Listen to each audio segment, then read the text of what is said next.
ನಮಸ್ಕಾರ ವೀಕ್ಷಕರೇ, ನಿಮಗೆಲ್ಲ ಹುಬ್ಬಳ್ಳಿ MJR ಕಿಚನ್ಗೆ ಸ್ವಾಗತ. ನಾವು ಇವತ್ತು ಆರೋಗ್ಯಕರವಾದಂಥ ಒಂದು ದೋಸೆ ರೆಸಿಪಿನ ಶೇರ್ ಮಾಡಕತ್ತೀವಿ. ಈ ರೀತಿ ಒಂದು ದೋಸೆನ ನೀವು ನಾಷ್ಟಕ್ಕೆ ಮಾಡ್ಕೊಂಡ್ರಂದ್ರೆ ನಮ್ಮ ದೇಹಕ್ಕೆ ಬೇಕಾಗುವಂಥ ಸಾಕಷ್ಟು ಪ್ರೋಟೀನ್ಗಳು ಒಂದೇ ಟಿಫಿನಲ್ಲೇ ನಿಮಗೆ ಸಿಕ್ಬಿಡ್ತೈತಿ. ಹಾಗಂದ್ರೆ ಈ ದೋಸೆನ ಯಾವ ರೀತಿ ಮಾಡೋದಂತ ಈಗ ನೋಡೋಣ ಬರ್ರಿ. ಈ ದೋಸೆನ ಮಾಡೋಕೆ ಫಸ್ಟು ಒಂದು 2 ಗ್ಲಾಸ್ನಷ್ಟು ಸೊಸೈಟಿ ಅಕ್ಕಿ ಅಥವಾ ದೋಸೆ ಅಕ್ಕಿ ಬರ್ತೈತಲ್ಲ ಅದನ್ನು ತೊಗೊಂಡಿನಿ.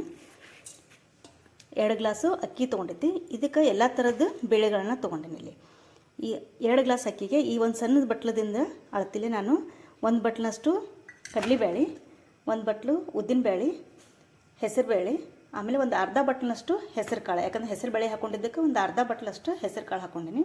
ಒಂದು 2 ಸ್ಪೂನು ಮೆಂತ್ಯ, ಒಂದು 2 ಸ್ಪೂನು ತೊಗರಿಬೇಳೆ, ಒಂದು 2 ರಿಂದ 3 ಸ್ಪೂನಷ್ಟು ಸಾಬುದಾನಿ, ಆಮೇಲೆ 1 ಬಟ್ಲನಷ್ಟು ಶೇಂಗಾ.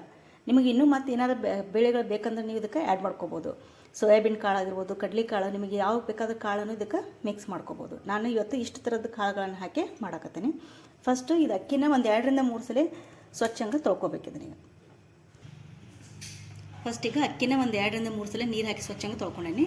ಆಮೇಲೆ ಇದನ್ನೆಲ್ಲ ಬೇಳೆನೂ ಹಾಕಿ ಮತ್ತೊಂದು ಸಲ ನೀರು ಹಾಕಿ ತೊಳೆದು, ಈ ದೋಸೆನ ಹೆಂಗೆ ನಾವು ದೋಸೆಗೆಲ್ಲ ಹೆಂಗೆ ಅಕ್ಕಿ ನೆನೆಕಿಡ್ತೀವಲ್ಲ ಆ ರೀತಿ ನೀರು ಹಾಕಿ ನೆನೆಕಿಡ್ಬೇಕು.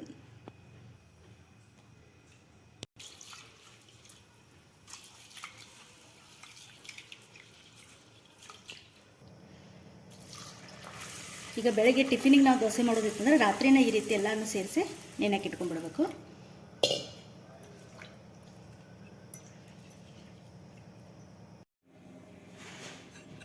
ರಾತ್ರಿ ಏನು ಅಕ್ಕಿ ಮತ್ತು ಬೇಳೆ ನೆನೆಸಿಟ್ಟಿದ್ವಲ್ಲ ಈ ರೀತಿಯಾಗಿ ಬೆಳಗ್ಗೆ ಫುಲ್ ನೆನೆದಿರ್ತೈತಿ. ನಾವು ಬೆಳಗ್ಗೆ ಟಿಫಿನಿಗೆ ಮಾಡ್ಕೊಳ್ಳೋರಿದ್ದೀವಿ ದೋಸೆ, ಅದಕ್ಕೆ ನೀನು ರಾತ್ರಿ ನೆನೆಯಾಕಿದ್ದೀವಿ. ಈಗ ಇದನ್ನು ರುಬ್ಕೋಬೇಕಾದ್ರೆ ಇದ್ರ ಜೊತೆಗೆ ಸ್ವಲ್ಪ ಹಸಿ ಶುಂಠಿ ಮತ್ತು ಹಸಿ ಮೆಣಸಿನ್ಕಾಯಿನ ಹಾಕಿ ರುಬ್ಕೋಬೇಕು. ಅಂದ್ರೆ ಟೇಸ್ಟ್ ಇನ್ನೂ ಚಲೋ ಬರ್ತೈತಿ. ಹಂಗೆ ಪ್ಲೇನ್ ದೋಸೆ ತಿಂದ್ರೂ ಟೇಸ್ಟ್ ಅನ್ನಿಸ್ಬೇಕು. ಇದಕ್ಕೆ ಒಂದು 8 ರಿಂದ 10 ಹಸಿ ಮೆಣಸಿನ್ಕಾಯಿ, ಖಾರಕ್ಕೆ ನಿಮಗೆ ಎಷ್ಟು ಬೇಕಲ್ಲ ಅಷ್ಟು ನೋಡ್ಕೊಂಡು ಹಾಕೋರಿ. ಇದೇನು ಅಷ್ಟು ಖಾರ ಆಗಂಗಿಲ್ಲ. ಇಷ್ಟು ಅಕ್ಕಿಗೆ ಒಂದು 8 ಮೆಣಸಿನ್ಕಾಯಿ ಹಾಕಿ ನಡಿತೈತಿ. ಆಮೇಲೆ ಒಂದು ಸ್ವಲ್ಪ ಹಸಿ ಶುಂಠಿ, ಇದನ್ನಿಷ್ಟನ್ನು ಹಾಕ್ಕೊಂಡು ರುಬ್ಕೊಳ್ಳೋಣ. ರುಬ್ಬಿದ ಮೇಲೆ ಈ ರೀತಿಯಾಗಿ ಹಿಟ್ಟು ರೆಡಿಯಾಗಿರುತ್ತೆ. ಇಲ್ಲಿ ನಾವು ಹಸಿಮೆಣ್ಸಿಕಾಯಿ ಮತ್ತು ಹಸಿ ಶುಂಠಿ ಹಾಕ್ಕೊಂಡಿದ್ದಲ್ಲ, ಅದು ಆಪ್ಷನಲ್. ಬೇಕಾದರೆ ಹಾಕೋಬೋದು, ಇಲ್ಲ ಹಂಗೆ ಡೈರೆಕ್ಟ್ ಬರೀ ಕಾಳನ್ನಷ್ಟನ್ನು ರುಬ್ಕೋಬೋದು. ನಾವು ಟೇಸ್ಟಿಗೆ ಸ್ವಲ್ಪ ರುಚಿ ಕೊಡಲಿ ಅನ್ನೋದಕ್ಕೆ ನಾವು ಹಾಕ್ಕೊಂಡಿರೋದನ್ನಷ್ಟೇ. ಇಲ್ಲಾಂದ್ರೆ ಹಂಗೆ ಸಪ್ಪಗೆ ಬರೀ ಕಾಳಷ್ಟು ರುಬ್ಕೋಬೋದು ನೀವು. ಆಮೇಲೆ ಯಾವುದೋ ದೋಸೆ ಮಾಡೋಕತ್ರೂ ಬರೀ ಈ ದೋಸೆ ಹಿಟ್ಟಿಗೆ ರುಬ್ಬಿದ ಮೇಲೆ ಒಂದು 2 ಸ್ಪೂನಷ್ಟು ಬಾಂಬೆ ರವೆ ಮತ್ತು ಒಂದು 2 ಸ್ಪೂನು ಮೈದಾ, ಟೇಬಲ್ ಸ್ಪೂನ್ಲೆ 2 ಸ್ಪೂನ್ ಮೈದಾ ಹಿಟ್ಟು ಮತ್ತು ಬಾಂಬೆ ರವನ್ನ ಕಲಿಸಿ ಹಾಕ್ಕೊಂಡ್ರೆ ದೋಸೆದ ಟೆಕ್ಸ್ಚರು ಚಲೋ ಬರ್ತದೆ.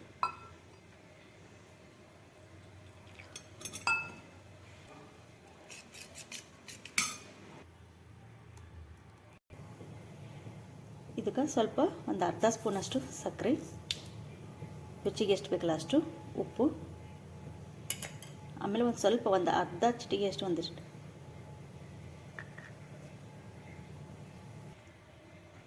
ಆಮೇಲೆ ಒಂದು ಸ್ವಲ್ಪ ಸೋಡಾ ಹಾಕೊಳತ್ತೇನೆ, ಅಡುಗೆ ಸೋಡಾ ಪುಡಿ ಸ್ವಲ್ಪ ನೋಡ್ಕೊಂಡು ಹಾಕೋರಿ. ಯಾಕಂದರೆ ಎಲ್ಲ ಕಾಳು ಬೇರೆ ಹಾಕಿರ್ತೀವಲ್ಲ, ಸ್ವಲ್ಪ ಹಾಕೋರಿ. ಮತ್ತು ಬೇಕಂತ ನೋಡಿ ಹಾಕೋಬೋದು. ಇದಿಷ್ಟನ್ನು ಹಾಕಿ ಚೆನ್ನಾಗಿ ಮಿಕ್ಸ್ ಮಾಡ್ಕೋಬೇಕು.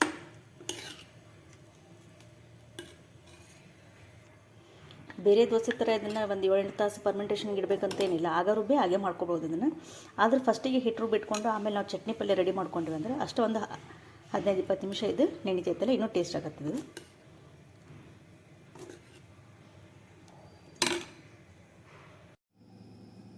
ಈ ರೀತಿ ಪ್ಲೇನ್ ಹಿಟ್ಟಿಂದಾದರೂ ದೋಸೆ ಹಾಕೋಬೋದು, ಅಥವಾ ನೀವು ಉತ್ತಪ್ಪನಾದರೂ ಮಾಡ್ಕೋಬೋದು. ಇದಕ್ಕೆ ನೀವು ವೆಜಿಟೇಬಲ್ಸು, ಉಳ್ಳಾಗಡ್ಡಿ ಇದನ್ನೆಲ್ಲ ಹಾಕ್ಕೊಂಡು ಉತ್ತಪ್ಪ ಥರನಾದರೂ ಹಾಕೋಬೋದು.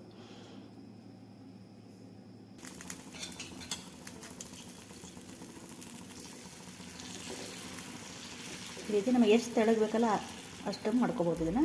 ಆದರೂ ಈ ಕಾಳಿನ ದೋಸೆ ಏನಿರುತ್ತಲ್ಲ, ಸ್ವಲ್ಪ ದಪ್ಪ ಇದ್ರೂ ಅದು ಸೆಟ್ ದೋಸೆ ಟೈಪ್ ಇದ್ರೂ ಟೇಸ್ಟ್ ಅನ್ಸುತ್ತೆ. ಅದು ನಾವು ಎಷ್ಟು ತೆಳಗೆ ಮಾಡ್ಕೊಂಡ್ರು ಬರ್ತಾವೆ ದೋಸೆವು.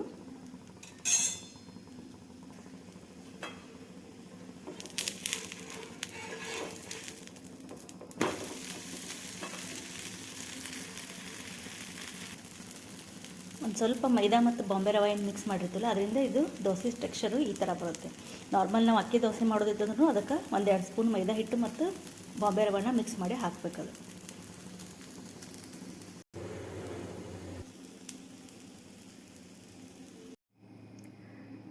ಆರೋಗ್ಯಕರವಾದಂಥ ಬೇಳೆ ದೋಸೆ ರೆಡಿಯಾಗೈತಿ. ಈ ರೀತಿಯಾಗಿ ಒಮ್ಮೆ ನೀವು ದೋಸೆನ ಟ್ರೈ ಮಾಡಿ ನೋಡಿರಿ. ನಮ್ಮ ರೆಸಿಪಿ ನಿಮಗೆ ಇಷ್ಟ ಆಗಿದ್ರೆ ಲೈಕ್ ಮಾಡಿರಿ, ಶೇರ್ ಮಾಡಿರಿ ಹಾಗೂ ನಮ್ಮ ಚಾನಲ್ನ ಸಬ್ಸ್ಕ್ರೈಬ್ ಮಾಡಿರಿ. Thank you.